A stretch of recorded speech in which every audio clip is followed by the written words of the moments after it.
సూరజ్భాయిజీ చెప్పిన ఆస్కా పురుషార్థ్, మనము అందరము బాబా యొక్క యోగి పిల్లలము. గృహస్థ జీవితములో ఉంటూ, సమూహంలో ఉంటూ, కమల పుష్ప సమానంగా అతీతంగా మరియు ప్రియంగా అయ్యి జీవితమును గడుపుతున్నాము.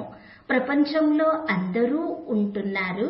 బ్రహ్మవత్సలైన మనము కూడా వారి వల్లనే బంధనాలలో చిక్కుకొని గృహస్థంలో మునిగిపోయి, కర్మ బంధనంలో ఎంతో మునిగిపోయి ఉంటే మనము జ్ఞానిగా అయ్యి ఇక లాభమేమున్నది? మనము జ్ఞానులము. మనము నిమిత్త భావముతో జీవితము గడపాలి.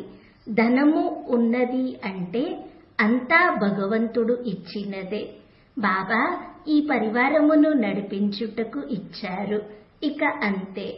ధనముపై ఆసక్తి కలిగి ఉండడము, ధనమే సర్వస్వము అని దందనాదన్గా ఉండడము చేయకూడదు. మన్మనాభవకి బదులుగా దందనాదన్ అంటే మన అలౌకిక స్థితి ఎంతగానో ప్రభావితమవుతుంది. మనము గృహస్థంలో ఉంటాము, కానీ 2 విషయాలు జాగ్రత్త పడాలి.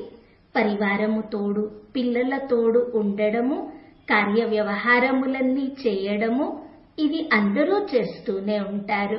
గృహస్థులైన సమర్పిత జీవితమైన కార్యరధులై అందరూ ఉండాల్సిందే. అయితే ప్రతి కర్మను బంధనంగా చేసుకోకుండా ఉండడము, చేసే ప్రతి కర్మ ఎలా చేయాలి అంటే నిర్లిప్తముగా ఉన్నామా అన్నట్లుగా చేయడము. ఇది కమల సమాన అతీతమైన మరియు ప్రియమైన స్థితి. కర్మ పూర్తి చేశాము, ఇక దేహానికి అతీతంగా అయ్యాము. అభ్యాసము ఎలా ఉండాలి అంటే ఈ దేహంలోకి కార్యము చేయుటకు అవతరించాము. ఆ పని పూర్తయినది అంటే తిరిగి పరంధామానికి వెళ్ళిపోయాము. ఇదే సర్వశ్రేష్ఠ కమల సమాన స్థితి. అందరి మధ్యలో మనము ఉంటాము. వ్యక్తులు అందరి మధ్యలో ఉన్నప్పుడు ఏదో ఒక రకంగా మోహ మమత్వములు, ఆకర్షణ కలుగుతాయి. ఎవరైతే జన్మని ఇచ్చారో వారితో రక్త సంబంధము ఉన్న కారణంగా వారిపై మోహము ఉంటుంది. అయితే రక్త సంబంధము అందరికీ ఉన్నది, కానీ మనలో ఆత్మిక సంబంధము కలిగి ఉండడము, ఇది అలౌకికత్వము. ఇది కమల సమాన అతీత స్థితి. కావున రండి, మనము అందరము ఆదర్శము చూపిద్దాము. ప్రపంచంలో ఉంటూ కూడా ఈ ప్రపంచంలో లేమా అన్నట్లుగా, ప్రపంచంలో ఉంటూ కూడా మనము స్వధామములో ఉండే స్థితి. ఎవరైనా ఇంటి నుండి వృత్తి వ్యాపారముల కోసము 15-20 రోజుల వరకు మరొక స్థానమునకు వెళ్తే, వ్యాపారం కోసము మరొక పట్టణానికి వెళ్తే వారి స్మృతి ఎలా ఉంటుంది అంటే మా ఇల్లు ఫలానా అక్కడ ఉన్నది, మేమేమో ఇక్కడికి వ్యాపార నిమిత్తము వచ్చాము అని. ఆ స్థానముతో అతీతంగానే ఉంటారు. అదేవిధంగా మనము కూడా అభ్యాసం చేయాలి. నా ఇల్లు బ్రహ్మలోకము. ఈ భూమిపై నేను పాత్ర చేయుటకు ఆత్మను అవతరించి వచ్చాను. ఇలా అభ్యాసం చేయడం చేత మన నయనములు కూడా కమల సమానంగా అవుతాయి.